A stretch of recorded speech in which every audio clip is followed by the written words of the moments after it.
सम्पूर्ण साथीहरुमा नमस्कार तथा यस च्यानलमा हार्दिक स्वागत छ। आज मिति 2080 जेठ 31 गते बुधबार गोरखापत्रमा प्रकाशन भएको समसामयिक सामान्य ज्ञानहरु लिएर आएको छु। आजको पहिलो प्रश्नमा रहेको छ विक्रम सम्वत 2080 जेठ 27 मा सम्पन्न 37 स्मारक ए डिभिजन लीग च्याम्पियनको उपाधि जित्ने क्लब कुन हो? Church boys united. उपविजेता Machhindra football club. Church boys A division लीगको पहिलो सहभागितामा नै लीग च्याम्पियन हुन सफल भएको हो। गत वर्ष बी डिभिजन लीग च्याम्पियन भएर चर्च बॉयजले यसपटक पहिलो पल्ट घरेलु शीर्ष लीग खेलेको थियो। चर्च बॉयज डेब्युमा उपाधि जित्ने दोस्रो टोली हो। यसअघि मनाङ मर्स्याङदी क्लबले 2043 सालमा डेब्युमा लीग च्याम्पियन बन्ने सौभाग्य प्राप्त गरेको थियो। उपाधि विजेता चर्च बॉयजले 75 लाख रुपैयाँ पुरस्कार हात पारेको छ। त्यस्तै उपविजेता मछिन्द्र फुटबल क्लबले 50 लाख रुपैयाँ तथा तृतीय स्थान हासिल गरेको नेपाल पुलिस क्लबले 35 लाख रुपैयाँ प्राप्त गरेको छ। विद्या खेलाडी टिम र पुरस्कार। सर्वश्रेष्ठ खेलाडी अनन्त तामाङ चर्च बॉयजबाट 2 लाख रुपैयाँ हात पार्न सफल भएको। त्यस्तै सर्वश्रेष्ठ गोलकर्ता ओलाबाले आफिज मछिन्द्रबाट 2 लाख रुपैयाँ। सर्वश्रेष्ठ गोलरक्षक एप्स प्रिसो चर्च बॉयजबाट 2 लाख रुपैयाँ। सर्वश्रेष्ठ युवा खेलाडीमा लकेन लिम्बू 3 स्टारबाट 1,50,000 रुपैयाँ। फेयर प्लेमा नेपाल पुलिस क्लब 3 लाख रुपैयाँ हात पार्न सफल भएको। प्रश्न नम्बर 2 मा रहेको छ बैंकिङ प्रविधि क्षेत्रको प्रतिष्ठित अन्तर्राष्ट्रिय पुरस्कार इन्फोसिस फिनाकल इनोभेसन अवार्ड 2023 बाट सम्मानित हुने नेपाली बैंक कुन हो? Global IME bank. नवीनतम ग्राहक केन्द्रित आविष्कारहरूको सर्जक बैंकहरूलाई प्राविधिक रूपान्तरण, यसको सही प्रयोग तथा टेक्नोलोजीमा सृजनशीलता जस्ता तथ्यलाई आधार मानी यो अवार्ड प्रदान गर्ने गरिएको। डिजिटल ट्रान्सफर्मेसन, टेक्नोलोजीमा नवीनता एवं उत्कृष्टता र यसको सही सदुपयोग गर्दै उत्तरदायी तथा सुरक्षित बैंकिङ मार्फत सेवा प्रवाह गरे बापत अवार्ड प्रदान गरिएको जनाएको। प्रश्न नम्बर 3 मा रहेको छ पहिलो पल्ट गोल्डन भोइस प्रेमध्वज प्रदान स्मृति राष्ट्रिय संगीत सम्मान कसलाई प्रदान गरियो? गीतकार किरण खरेल। त्यसैगरी तारावीर सिंह फुलाहरलाई प्रेमध्वज प्रदान स्मृति राष्ट्रिय वाद्यवादन सम्मान एवं गायिका मिलन नेवारलाई प्रेमध्वज प्रदान स्मृति राष्ट्रिय युवा संगीत पुरस्कार प्रदान गरिएको छ। गोल्डन भोइस प्रेमध्वज प्रदान स्मृति प्रतिष्ठानले पहिलो पटक अमर गायक प्रेमध्वज प्रदानको स्मरणमा गोल्डन भोइस प्रेमध्वज प्रदान स्मृति राष्ट्रिय सम्मान तथा पुरस्कार प्रदान गरेको हो। प्रश्न नम्बर 4 मा रहेको छ सरकारले विक्रम सम्वत 2080 जेठमा कतिवटा हिम चुचुरालाई आरोहणका लागि खुला गरेको छ? 5 वटा। यो सँगै आरोहणका लागि खुला चुचुराको संख्या 420 पुगेको छ। संस्कृति पर्यटन तथा नागरिक उड्डयन मन्त्रालयका अनुसार सिन्धुपाल्चोक जिल्लामा अवस्थित जुगल हिम श्रृङ्खलामा पर्ने 5 वटा चुचुरा आरोहणका लागि खुला भएका छन्। 2080 जेठ 29 गते राजपत्रमा प्रकाशित भएसँगै सो हिमालहरू आरोहणका लागि खुला गरिएको हो। प्रश्न नम्बर 5 मा रहेको छ विक्रम सम्वत 2080 मा प्रदान गरिने हृदयचन्द्र सिंह स्मृति पुरस्कार कसलाई प्रदान गरियो? प्रगतिवादी साहित्यकार मोहन विक्रम सिंह। प्रश्न नम्बर 6 मा रहेको छ विश्व बैंकद्वारा सन् 2023 जुन 6 मा प्रकाशित ग्लोबल इकोनोमिक प्रोस्पेक्टस अनुसार सन् 2023 मा नेपालको आर्थिक वृद्धि दर कति हुने अनुमान छ? 4.1%। चालु आर्थिक वर्षमा नेपालले 4.1% को आर्थिक वृद्धि दर हासिल गर्ने विश्व बैंकले प्रक्षेपण गरेको छ। प्रतिवेदन अनुसार आगामी आर्थिक वर्षमा नेपालको वृद्धि दर 4.9% पुग्ने छ। दक्षिण एसियाली मुलुकमध्ये चालु आर्थिक वर्षमा सबैभन्दा धेरै भारतले 7.2% को वृद्धि दर हासिल गर्ने प्रक्षेपण रहेको छ। त्यसपछि मालदिभले 6.6%, बङ्गलादेशले 5.2%, भुटानले 4.5% वृद्धि दर हासिल गर्ने विश्व बैंकको प्रक्षेपण रहेको छ। पाकिस्तानको अत्यन्त निम्न 0.4% वृद्धि दर हुँदा श्रीलङ्काको वृद्धि दर 4.3% ले नकारात्मक हुने प्रक्षेपण गरिएको छ। प्रतिवेदनमा विश्वका विकसित देशहरूले मौद्रिक नीतिमा लिएको कडाइले दक्षिण एसियाली मुलुक प्रभावित भए पनि सन् 2022 को दोस्रो त्रैमासपछि त्यसको प्रभाव बिस्तारै कम भएको उल्लेख गरिएको छ। यद्यपि आर्थिक वृद्धिमा भएको सुस्तताले भने निरन्तरता पाएको उल्लेख गरिएको छ। खास गरी श्रीलङ्का, पाकिस्तान र अफगानिस्तानले गहिरो आन्तरिक सङ्कट बेहोर्नु परेको प्रतिवेदनले उल्लेख गरेको छ। नीतिगत अनिश्चितता र आयातका लागि विदेशी मुद्रा सञ्चितको अपर्याप्तता जस्ता सङ्कट दक्षिण एसियाली मुलुकले भोग्नु परेको पाएको छ। प्रतिवेदनले समग्रमा दक्षिण एसियाली क्षेत्रको वृद्धिदर सन् 2023 मा औसत 5.9% रहने प्रक्षेपण गरेको छ। त्यस्तै सन् 2024 मा यस्तो वृद्धिदर 5.1% हुने प्रक्षेपण छ। उच्च सरकारी र बाह्य ऋण, न्यून विदेशी मुद्राको सञ्चित र सामाजिक आर्थिक दबावले यस क्षेत्रको आर्थिक वृद्धिदरलाई असर पुर्याउने अनुमान रहेको छ।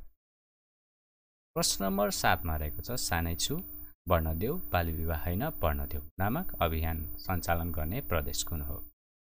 सुदूर पश्चिम प्रदेश।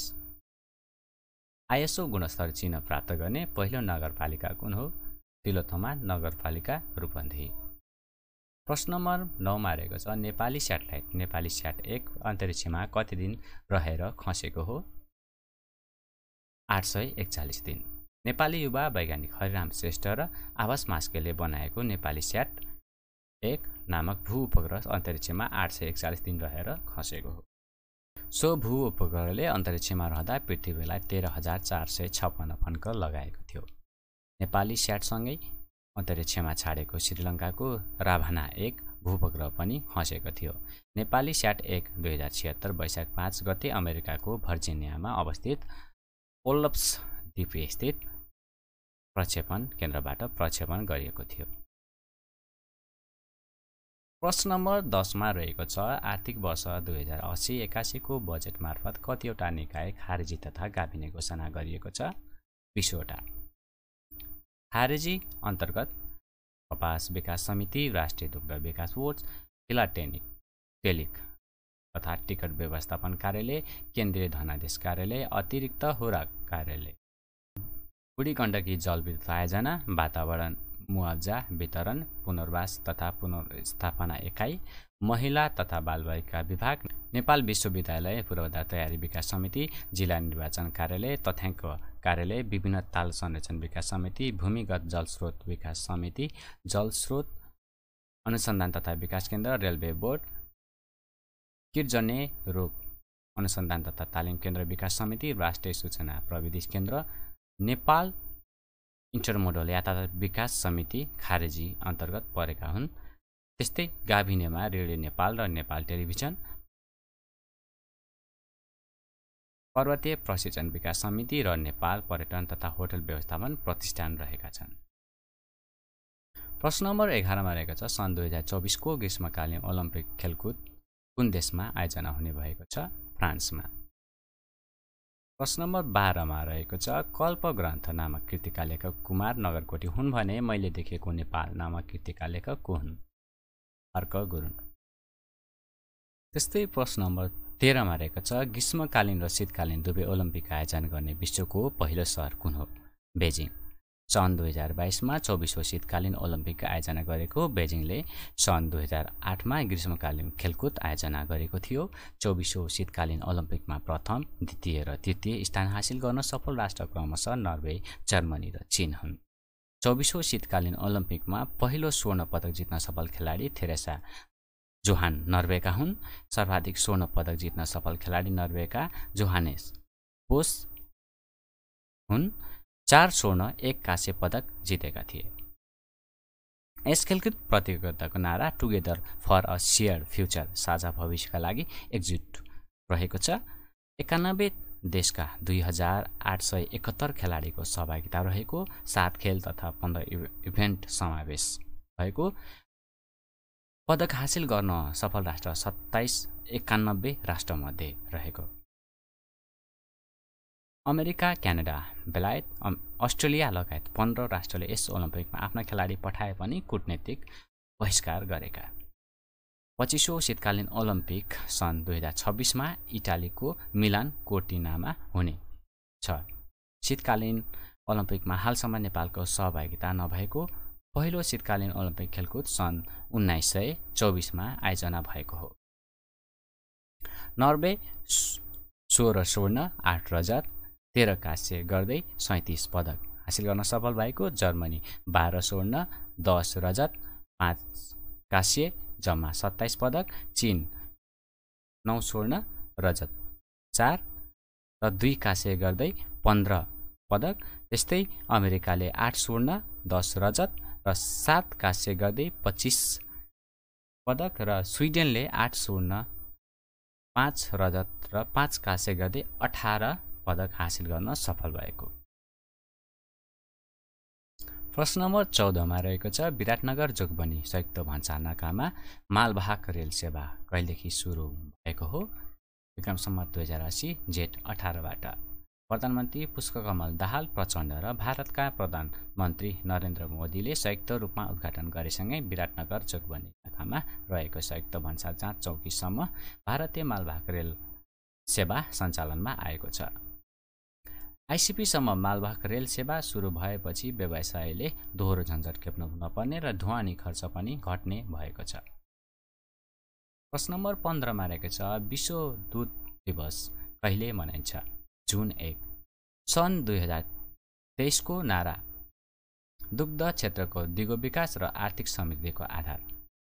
विश्वमा दुग्ध क्षेत्रले पोषण तथा खाद्य सुरक्षण एवं जीविकोपार्जनमा पुर्याएको योगदानको मनन गर्दै दुधको उपभोग वृद्धि गर्ने उद्देश्यले संयुक्त राष्ट्र सङ्घको खाद्य तथा कृषि सङ्गठन FAO ले सन् 2001 जुन 1 देखि यो दिवस मनाउन सुरु गरेको हो।